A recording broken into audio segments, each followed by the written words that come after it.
Hey, what's up, everyone? Here's Ate with another episode of Eco Science. I hope you are having a good day. It's still hot, it's still summer, but we're getting closer. This one's going to be a short one, but one thing that I've been looking at, and I don't see a ton of attention on, so I wanted to just take a few minutes and go over it, is yard waste, in particular grass clippings, right? We all, at some point, everybody's mowed a lawn. Well, that's not true. I know one guy said he's never mowed his lawn in his life. He's always had a service since he had his first house. But besides that, most of us at some point, whether you hire someone or not, you cut your own grass or you hire someone to cut your own grass. And I was out this morning just kind of surveying the area, looking at some things going on. And I noticed one house in particular on the corner was a huge, probably about an acre lot and maybe a 25,000 square foot area of turf. The lawn looked great. I don't know if this homeowner has a lawn service or if they do their own grass, but either way, what I saw was not cool. There were clippings all over the street. It was as if, and I think it was mowed like a day or two ago, because I remember driving the day before and looked like it had been mowed. I just didn't know the clippings until I was like paying attention out walking around. But I saw these clippings all along the street outside, on the other side of the curb into the road. And I was kind of thinking, wow, there's a lot of I was thinking about the negative impact and negative effects of just that little practice. And if we could get everyone to not do that, that actually would be a big deal in cleaning up things and making the green industry a little greener. So I just want to share a little bit about what's the problem with that. Big deal. I mean, right? Like, who cares if I leave some clippings out on the yard or on the street? What does that even matter? So anyway, let's look at that. Let's take a look and talk a little bit about it. So first, I'll start with this. This is actually from Michigan State University and near the Great Lakes. So they're very conscious of what are we doing in our mowing practices, our fertilizing practices. There's water everywhere. There's just a lot going on. And one of the quotes right here, it says, yard waste makes up 20% of the waste stream annually and can top 50% of waste collected during the summer and fall. So think about that. 20% of the waste stream annually and 50% of waste collected during spring, summer and fall. It's yard waste.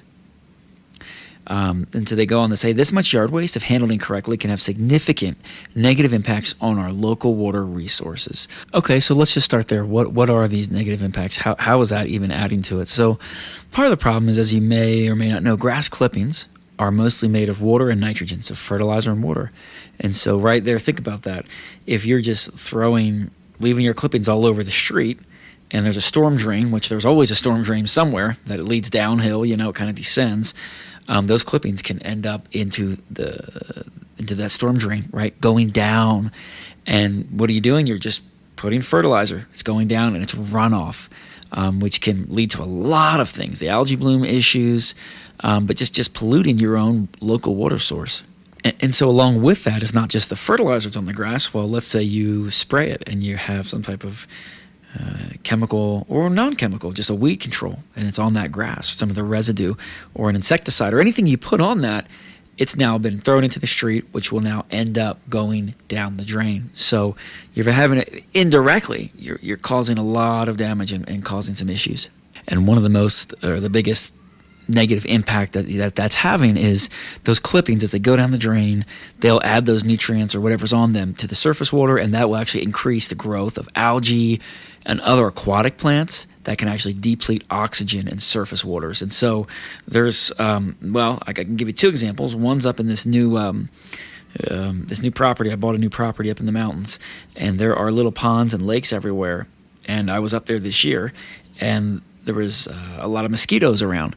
And I talked to the guy who's been there for years. He says, we've never had mosquitoes, but because of some of the plants, some of the negative plants that are growing in and around that pond, which are really being stimulated by this runoff of fertilizer and products, and this algae. So all that's getting so thick that there's not enough oxygen moving in the water. So now it's like a dormant pond. Mosquitoes are coming. So that's just one example. Another one is you look at Utah Lake right now. I've seen a lot of warnings this summer with the algae bloom and all that type of thing. All that stems, or a big contribution to that, it goes back to this. It goes back to these little tiny practices of, hey, if you mow your grass, pick up your clippings. what else can you do with your clippings? And we've talked about this. If clippings consist of moisture and fertilizer and other things, well, just recycle them. Put them back into your lawn. You just got to be smart about it. If you wait 2 weeks to mow your lawn, it's 3 inches, or it's a foot tall, or even 8 inches tall, and you mow it and it drops down, you might suffocate your existing grass. You might cause some dead spots. You might add to the thatch layer. You might add insects problems. So the best way to do it is cut regularly and let the clippings drop in. Don't let them build up. And then you're actually utilizing those clippings as opposed to just literally turning them into something that potentially is toxic and dangerous. Now, in some areas of the country, it's actually illegal to do this. To leave your clippings in the road is illegal. And I saw that. I was like, what? What's going on? I mean, I get that. So we talk about the environmental negative impact. So I'd love to see that cleaned up. But also something I never considered, like I was reading one from Little Rock, Arkansas, in the municipal code. It talks that this is actually a misdemeanor. And the reason is it's actually, there's some danger to it. And I never actually considered this part, but it was an article I read about motorcyclists and how, sometimes that layer of grass clippings can get between the tire and the road. Maybe they're making a sharp turn, maybe, and that can change everything. That could actually cause them to get thrown off their bike or slide out.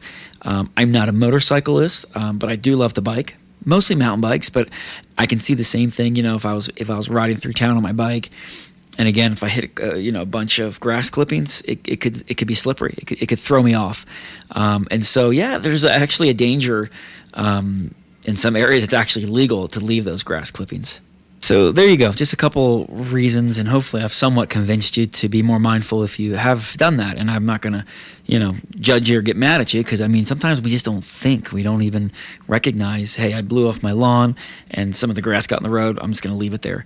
But it has an impact. Everything you do, everything I do, it has an impact. So if possible, I really encourage you to make sure after you're done mowing the lawn, that you get those clippings out of the road, whether you blow them back onto the lawn, whether you take the blower, put them in a pile and take them out. And again, just be mindful is the article from Michigan State where we talked about it contributes and it makes up so much of our waste. So I think the best solution here is to cut more regularly and recycle those nutrients. Now, a couple complications you get into things like you have a lawn full of fungus or some issues, you may be spreading them. So that time you might want to bag, but then again, you're going to contribute to the waste. So it's a whole, you got to look at it holistically at the whole picture. But for this conversation and what I saw as I was out walking through town, that was it. Just please be mindful of your grass clippings after you mow your lawn. And just do it. If everyone could just do that little piece and pick up after themselves, it would actually make a huge deal and help us clean up our lakes, our ponds, and our rivers. Thank you so much and have a great day.